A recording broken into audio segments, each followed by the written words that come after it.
Hey, Kaufman is Alive YouTube channel. I look at comic books new and old. Today I'm looking at a new comic book, Exceptional X-Men #1, that just came out. This is the new ongoing X-Men title by Eve L. Ewing, the writer, and Carmen Carnero, the artist. I got the Scott Koblish variant cover. It's a gatefold connecting variant. It's the fourth part of a four-part connecting variant series by Scott Koblish. I actually got all three of the other connecting comic books here. It was in the final issue of the Krakoan X-Men, the new X-Men #1, and the Uncanny X-Men #1. So, really cool concept. I really love all these covers. They've just got like pretty much every Marvel character in them. Like I said, they all connect together, which is pretty awesome. I would love to see a poster of this. I'll probably try and put these on the wall if I can. But, so like I said, this is Exceptional X-Men. I find it kind of weird that they spell it actually with the EXCEPTIO. NAL instead of using like an exceptional. So certainly kind of interesting. We see that Kate Pryde is the only character listed in this book. So this exceptional X-Men team hasn't quite formed yet, as we'll see. We've got Nolan Woodward. He's the color artist on this book and does a good job. And we've got Katie Pryde. She's living in Bridgeport, which is a suburb of Chicago here. I like the artwork here on these scenes. It really, looks like Chicago. This is apparently where the artist and writer grew up. So they're writing about things they know, it feels like, in this comic book. Kate Pryde is a bartender. She wants nothing to do with the X-Men right now, so I'm wondering if maybe the writer or artist were also a bartender or server in their previous life.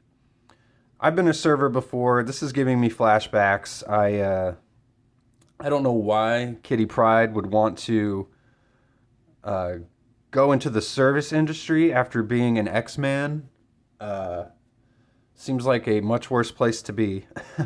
But she's suffering from some trauma from her Krakoan days, basically, where she became, at the very end of the series, she became this ninja who was just murdering people left and right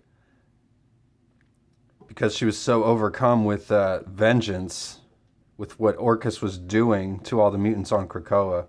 So they've really done a 180 kind of on her character here, where she just basically doesn't want to have anything to do with the X-Men or using her powers for good, but, at the same time, she's having sort of a midlife crisis and doesn't know what she's doing with her life. She's moved in with a childhood friend of hers, and they're roommates now. But Kate's pretty depressed. She's basically withdrawing from everything. We get something that I kind of really dislike in comic books when they bring kind of social media into the pages, where she's looking at her phone and they show us on the pages. I just don't like that because I try to read comic books to get away from like social media and like the real world. And then they'll do things like this to just bring me back, and it's like, ugh. But I understand they're trying to make a point here about Kitty Pryde, basically being depressed. And then she's basically doing a fourth wall break here, talking to the camera, talking to the narrator. It almost feels like throughout this narration here, she's her inner dialogue is actually talking to us part of the time. So, and again, we get some more texts being drawn out here. But I do like the artwork in here. Some really good line work. Some really great work on all these faces. You really understand the expressions and the feelings that these characters are going through. Or this character, I should say. We've really only met one character in this book so far. So she decided she was going to go out on a date, but she gets stood up on her date. But actually, we find out that she just got the day wrong. So she decides to go to this like children's concert instead, I guess. And there's all these kids dressed up. It's like they're like, I guess, Swifties or something. It's supposed to be what it's like. Bunny Starlight Dreams is the name of this group. So it's like a kids concert essentially. Um, and see here, she's like talking to us. She's like, but this is my one night off this week. I'm gonna have fun. I'm gonna do fun single girl things in the city. So, Kate's pretty conflicted in this comic book. It seems like she really has no idea what she wants to do. Um, so she sees this girl outside of the concert. They won't let her in the concert. This doorman won't let her in. Turns out because she's a mutant. So we see her powers here. She turns her skin bronze, and that's her mutant name is Bronze. So kind of like a Colossus type of power, it seems like. But I saw in like the previews of this book, they released some of these pages, and I was wondering why she was wearing this ridiculous looking outfit. But it's actually because there's a good reason for it. It's because they're at this Bunny Starlight Dreams concert. So she's a young kid, so she's dressed up to go see this band. And she's actually about to get shot by this guy. Calls her a mutant freak. He's about to kill this kid just in the middle of the street around all these people. It's kind of a ridiculous plot. And Kitty just grabs her and, shapeshifts or shifts through the walls, phase shifts through the walls, not shapeshift.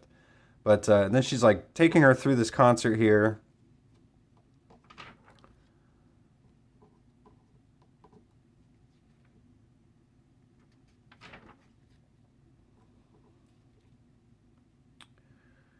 They find themselves in the middle of the security room. She took them to the wrong place, but they keep going. Eventually, they do get out here. And Kitty gives her our ID to to say, I'm not going to kidnap you, so here's my ID for some collateral.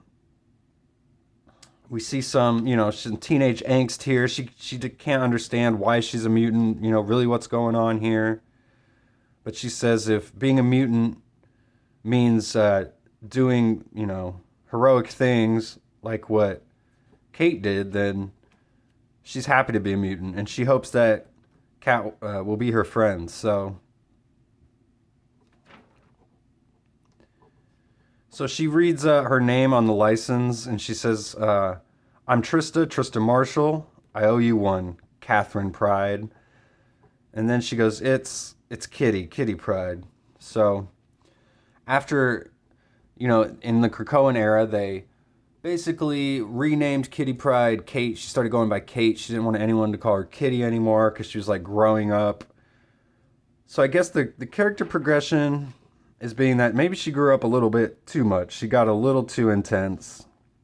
So now she's dialing it back, trying to figure out who she is. So she's going back to her old name, Kitty Pryde, which is good to see. I mean, I did like the character advancement during Krakoa. I thought she was doing some really cool stuff at the end there.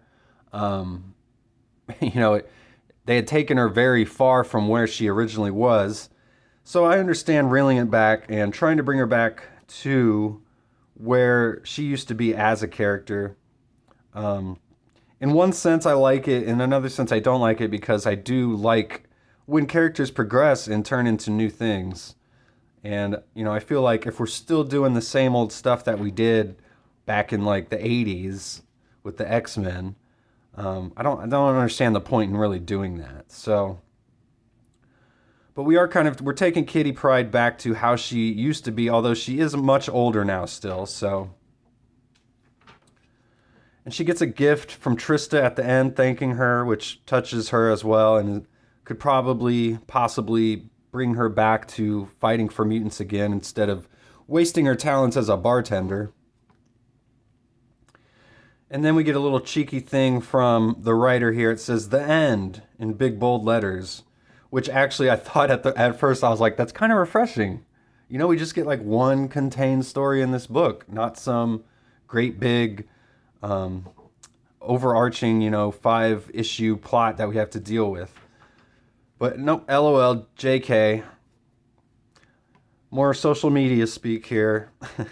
It's kind of frustrating, but we're here at this giant mansion that Emma Frost, where she's living. She's got servants and everything. I wonder how she got all of this, but nonetheless, she's checking in on all of her former colleagues here until she finally hones in on Kitty. And she gets a minor headache, which is actually just the White Queen checking in on her telepathically. And she says, Catherine, you can run away from the X-Men, but you can't run away from me. So that's how we end the issue. White Queen and Kitty Pryde getting back together, obviously, for this new exceptional X-Men team. This issue's fine as a one-off story, and as a first issue for a comic book, it's fine as well. I'd say the art's pretty good. I didn't like some of the writing in it, although I did like the dialogue for the most part. Just some weird choices with like the way the narrator and Kitty is just talking to us. And, the plot was really weird how this guy just started to shoot this kid in the middle of the street for, like, really no reason. And that's what kicks off the whole plot here. So, sort of weird. And, like I said, my thoughts on them taking the Kitty Pryde character and kind of regressing her. Not necessarily a huge fan of that, although I can see some upsides to it. So I really just got this book for the cover, honestly. I probably wouldn't have picked it up otherwise. Not too sure if I'll be reading the second issue. I guess we'll see. So stay tuned. Thanks for watching the video. I do post every single day. So if you like videos like this, please subscribe if you haven't yet. And I'll see you on the next one.